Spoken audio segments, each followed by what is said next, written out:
እዙ ሬድዮ ዓዳልዩ ድምፂ ኤርትራውያን ናይ መሰል ስምዕታ ፋይዳ ትርከቦ ግልበስ ብሩፍታ ናይ ልሳን እምቢታ ኣስጊራ ተቃታ ኩራትን ኩራን ሰማዕትና ከመይ ቀኒኹም ሬድዮ ዓዳል ናይቶም ድምፆም ንኸየስምዑ ብስርዓት ህግደፍ ተዓቢሶም ዝርከቡ ዜጋታትና ድምፂ እዩ ሬድዮና ወትሮ ረቡዕን ቀዳምን ካብ ሰዓት 6 ክሳብ ሰዓት 7 ናይ ምሸት ብኣቋፅራ ኣስመራ ኣብ ሓፂር ማዕበል 11670 ኪሎሃር ወይ እውን 25 ሜትር ባንድ ብክልቲኡ ቋንቋታት ዓረብኛን ትግርኛን ብቐጥታ ናብ ኤርትራን ከባቢኣን ዝቃላሕ ፈነወ እዩ ፈነወ ሬድዮና ክትከታተሉን ከተስርሑን ዓብዪ ተስፋ ኣለና ሰናይ ምክትታል ንምንኤልኩም እዚ ሬድዮ ዓዳል እዩ ድምፂ ኤርትራውያን ናይ መሰል ስምዕታ ፋይዳ ትርከቦ ግልበስ ብሩፍታ ናይ ልሳን እምቢታ ኣስጊራ ተቃታ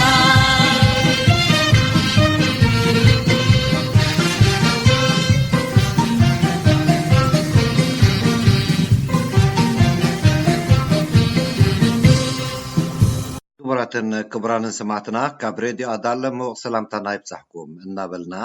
ናይ ሎሚ ረቡዕ ዕለት 4 መጋቢት 2017 መደባትና ንጅምር ከምቲ ልሙድ ኣቐዲምና ብሃገራዊ ዜና ክንጅምር ኢና ብምቕጻል ሓንቲ ግጥሚ ሒዝናልኩም ክንቀርብ ኢና ኣብ መጨረሻ መበል 21 ናይ መጨረሻ ክፋል መደብ ደቂ ኣንስትዮ ብኑርያ ሕሴን ክቐርበልኩም እዩ ከምኡውን መደባትና ብባህላዊ ዜማታት ዝተሰነየ ክኸውን እዩ ምስ መደባትና ሰናይ ምክትታል ንምንኤልኩም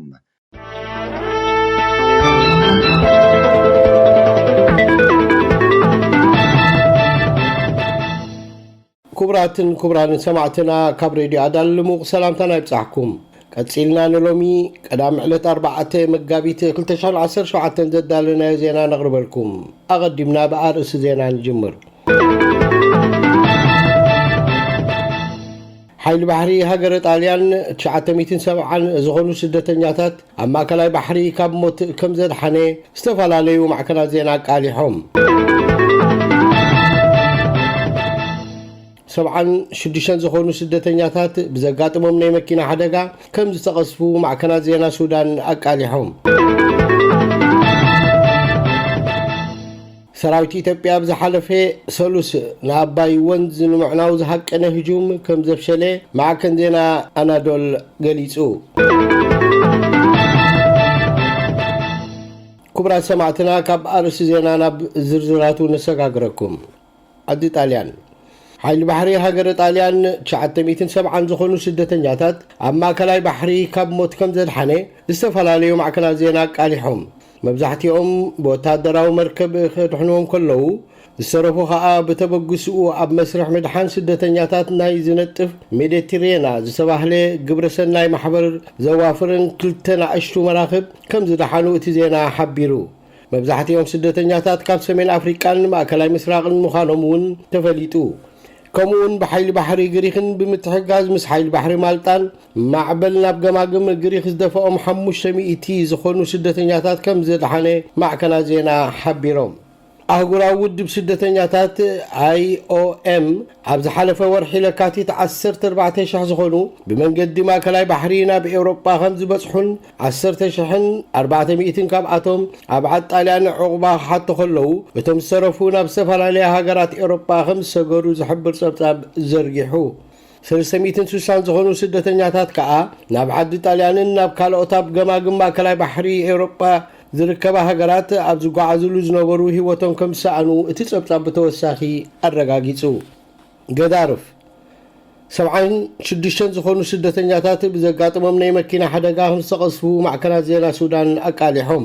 ብዕለት 25 ለካቲት 2017 ለይቲ ከባቢ ሰዓት 4 ወጋሕታ ካብ መደበር ስደተኛታት ኢትዮጵያ ተኣኻኺቦም ብመንገዲ ደላሎ ስግረዶብ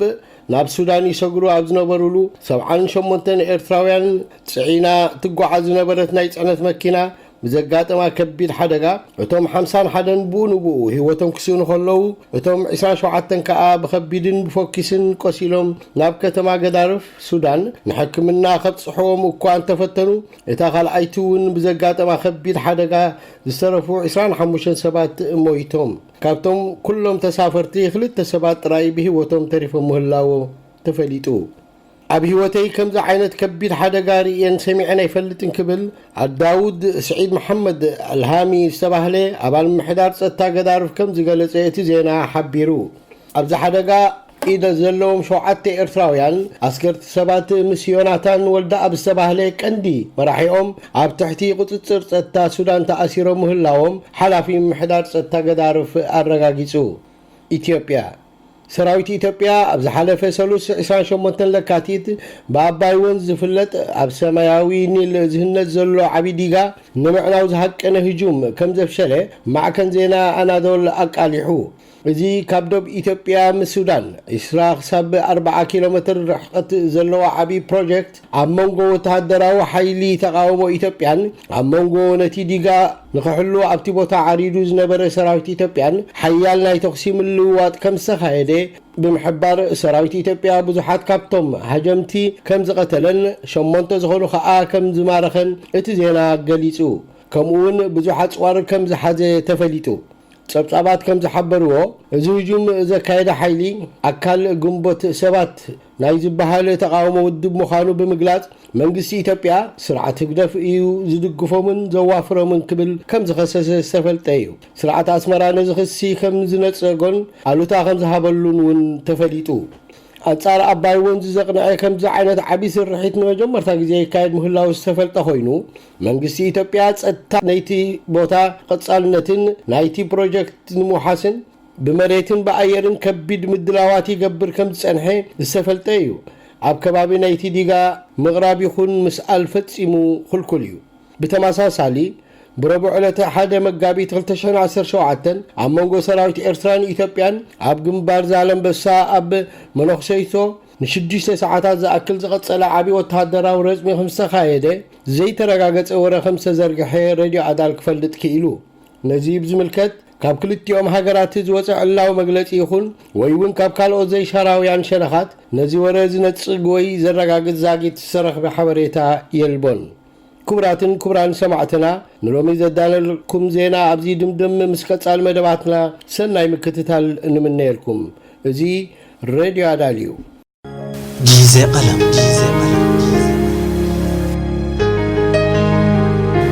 مهور فلتت كان كعك عبونا دربه كوس تقلاتك انت يخصنبه عينات كان دي هزبي عينات كان دي أنا فنجح مسنجلا يبقى كاسينه أنصارو بنصارو سبلومي أبو رخيب يوم بإيدهم زخودو خالات زيد اليوم سعرهم يتعطحو حلنا سوقيكم جيزي قلم عايتوقن وقني عايتزازو نابتي عايتلب منك أذكر كواخبتي بلتأتي زدمنو تسفى برهان ليتي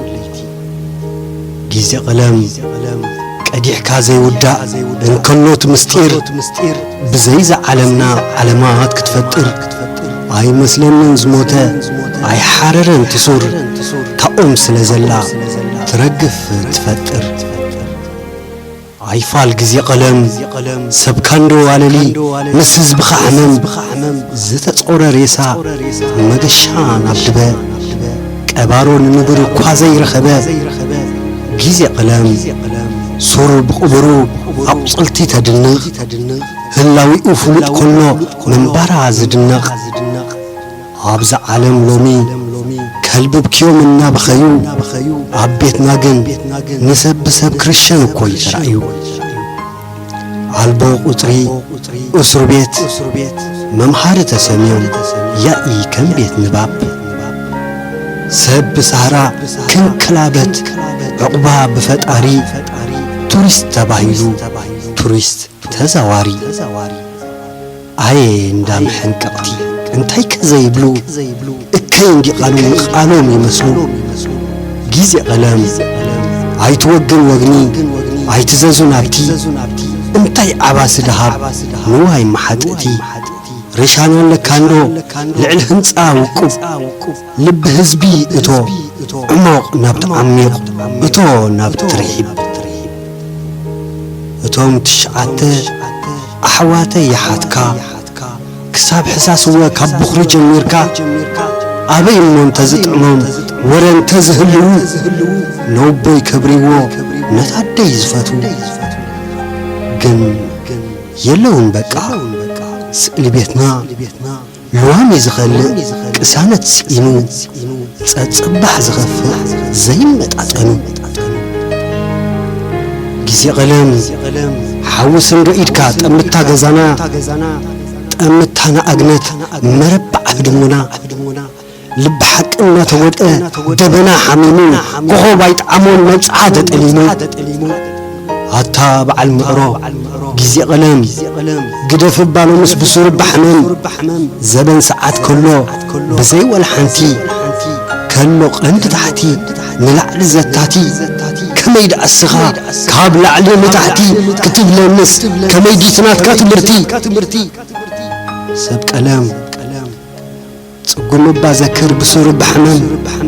على ودي عينت كفلال اللسان بدلهم تنقس كميد ميزان لعقن زملقه بخل يفسس حزبناون كمو عقل ووحز جزاوت تقوانا كوعكو حبرفات انه تريو كغفع كحرد جيزي قلم حانت واسكب لكا كابتكو حسيناي ازون حلافايو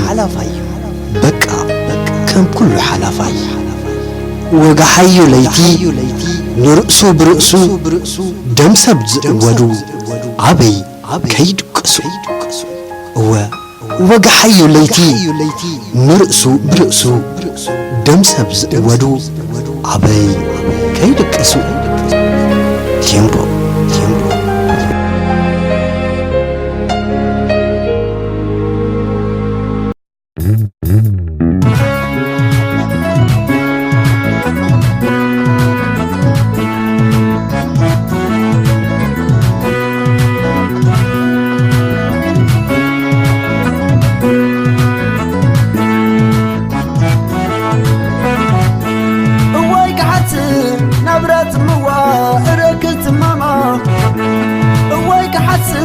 نافقت معدونا كل ما سنا سنعت يزمرت كأليمو ويك حسم نبرت موا ركت ماما ويك حسم تتفيد مسنا فقوت ساتت خبابا سنعت يزمرت كأليمو سنعت يزمرت سنعت يزمرت كأليمو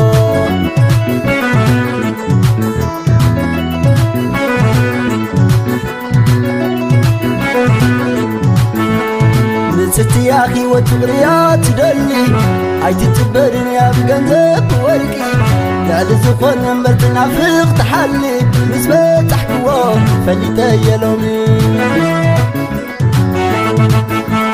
من يخزن ما قلت زيته بكوري ما قرت من بارس حبتيون عبالي كي تردقوا جكم زيد بحري كي تفيت مثلان رخب لعبي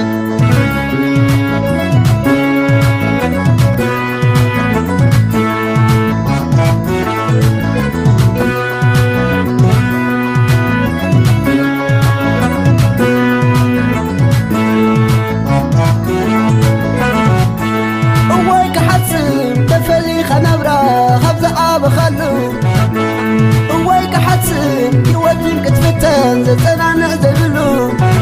سنعت يزمرت تتخيلو ويك حسن تفلي خنبرة خبزة بخلو ويك حسن يوديك تفتن زتنا نعزلو سنعت يزمرت تتخيلو سنعت يزمرت سنعت ماتيو زمرز تتخيلو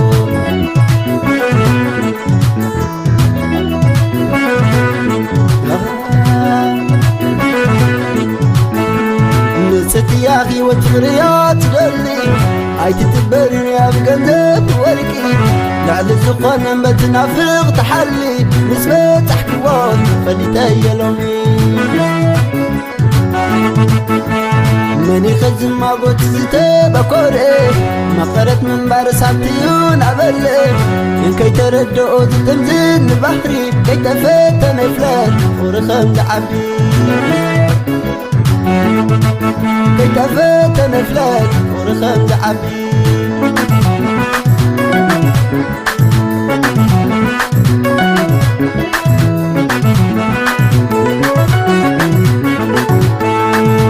نافق يومن لا تراني يوكزانا تزعمني نافق يومن قزاوتنا لا توتا اسمع حاجتنا كقلبي تنافقتي سلام نعاكم متعبيتي كقلبي تفتوتي سلام لكم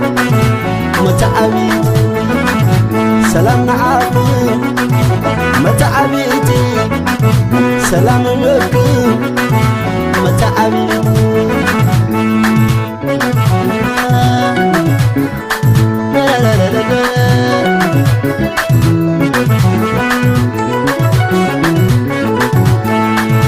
نافق يومر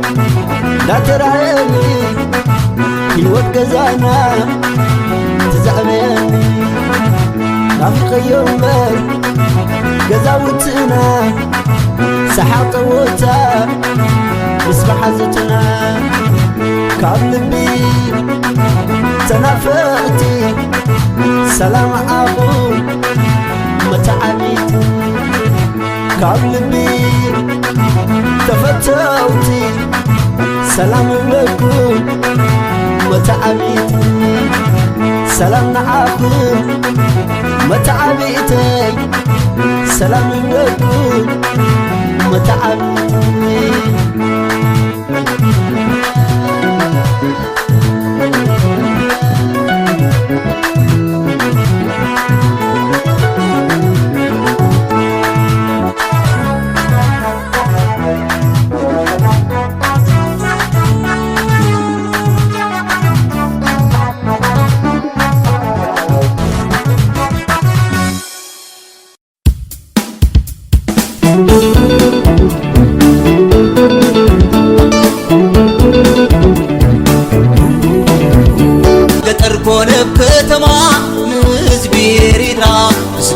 خرتتالو إرتراوي كنا زمرا بحري بزح سلامتا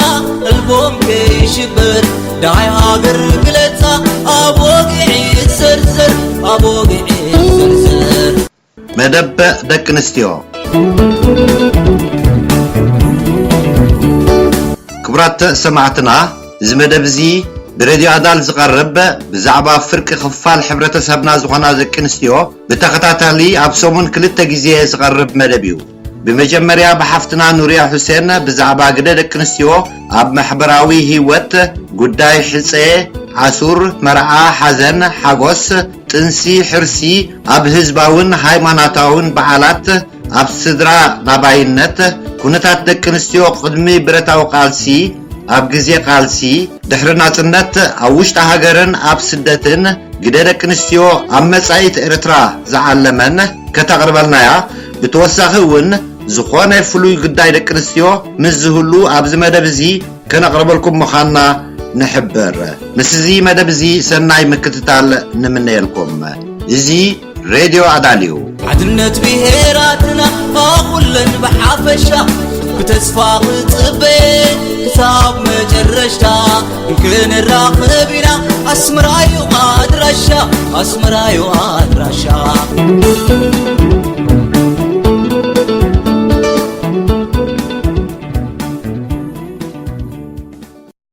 كبراتن كبران سمعتنا كما يكنيهم ንሎሚ ሒዝናልኩም ቀሪብና ዘለና መደምደምታ ናይቲ ብተኸታታሊ ብኑራ ሕሴን ክቐርብ ዝጸንሐ ጽሑፋት እዩ። ደቂ ኣንስትዮ ኤርትራ ከም ፍርቂ ኣካል ሕብረተሰብና መጠን ይድአን ኣብ ሕብረተሰባዊ፣ ባህላዊ፣ ምጣኔ ሃብታዊ፣ ፖለቲካዊ ወዘተ ከይዲ መስርሓት ህዝብና ክንዲ ምንታይ ምዃኑ ክንድቲ ዝኽእሎ ዝርዝር ብዝበለ መገዲ ወይ ዝርዝር ብዝበለ መልክዕ ኣቕሪበዮ ኣለኹ። ግደ ደቂ ኣንስትዮና ኣብ ኩሉ ክፋላት ሕብረተሰብና ከመይ ይመስል ዘጠቓለለ ብመጽናዕቲ ክቐርብ ናይ ኩሉ ብህዝቡ ዝግደስ ብሓፈሻ ንደቂ ኣንስትዮ ድማ ብፍላይ ሓላፍነት ዘሰክም ጉዳይ እዩ። ህዝቢ ኤርትራ ሰብኣዩ ሰበይቱ ዓብዩ ንእሽትኡ ኮታ ብሓፈሻ ኣብቲ ንከባቢ 20 ዓመታት ዝወሰደ ሰላማዊ ፖለቲካዊ ቃልሲ ዝተደመሮ ናይ 30 ዓመታት ብረታዊ ሰውራ ብጠቕላላ ን50 ዓመታት ክቃለስ ከሎ ሃገርና ነፃ ወፂኣ ህዝብና ብምሉእ ሓርነት እዚ ይሕሸና ኢሉ ሓቢሩን ተሰሚዑን ሃገሩ ትመሓደረሉ ስርዓትን ሕግን ተኺሉ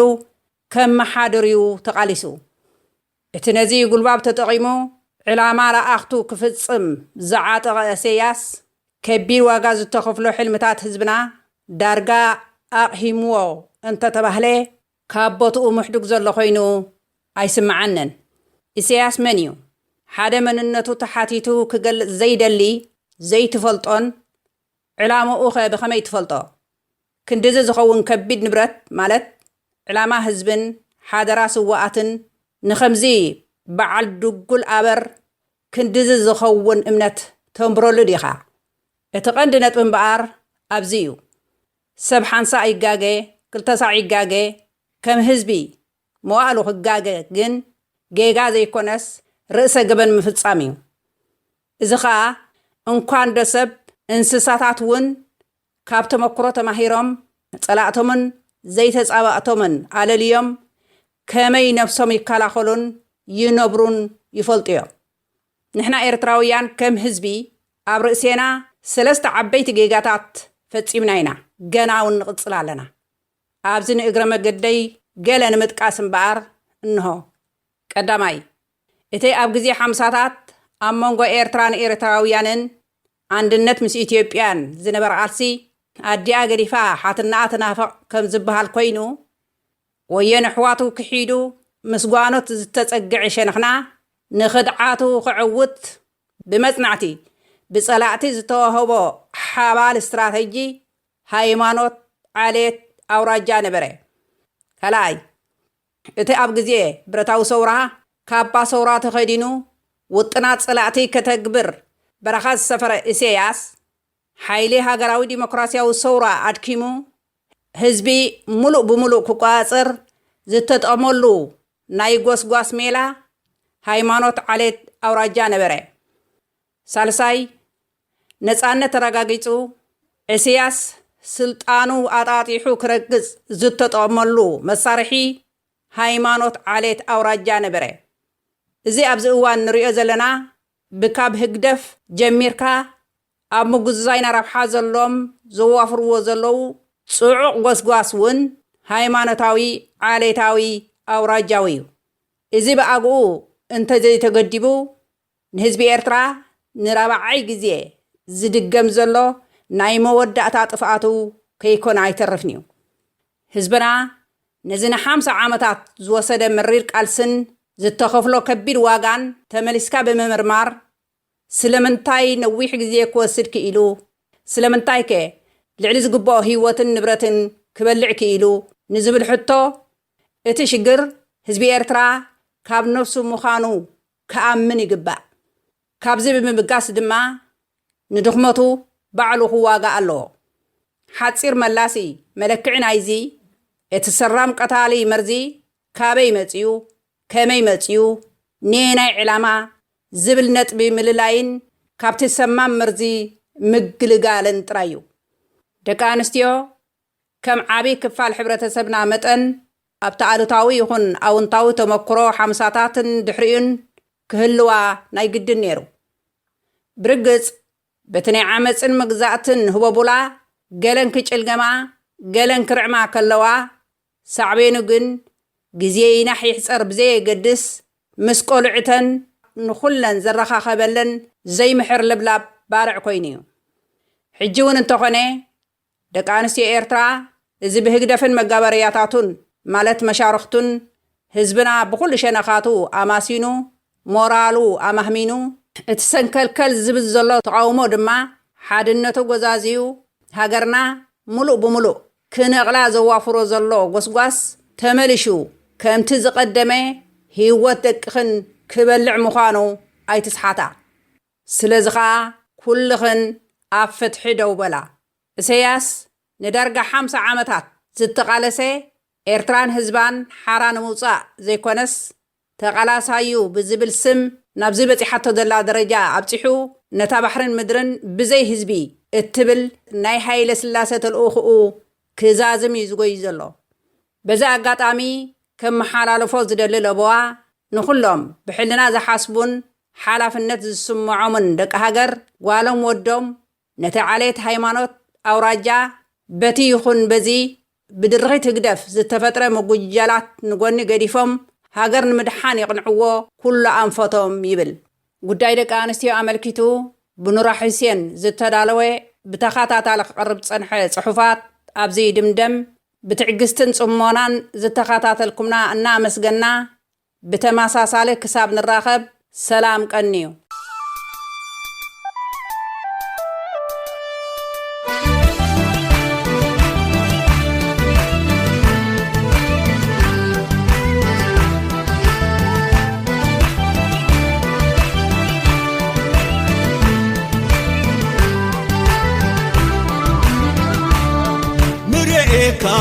تم ورسمعك تم مريئك تم ورسمعك تم من تتهاج أبوك إنكم تم تم زمن أكوي علينا وفتح أنا بوحكم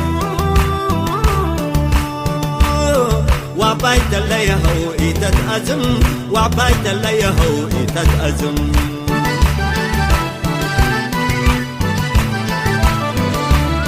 أنا لا توي أزم وعفويا يلقم أنا لا توي أزم وعفويا يلقم باسر وتساقم نية الشعب قد تتمم باسر وتساقم نية الشعب قد تتمم طيور قبوة حوالي الأزم كبير ديب حمم طيور قبوة حوالي الأزم كبير ديب حمم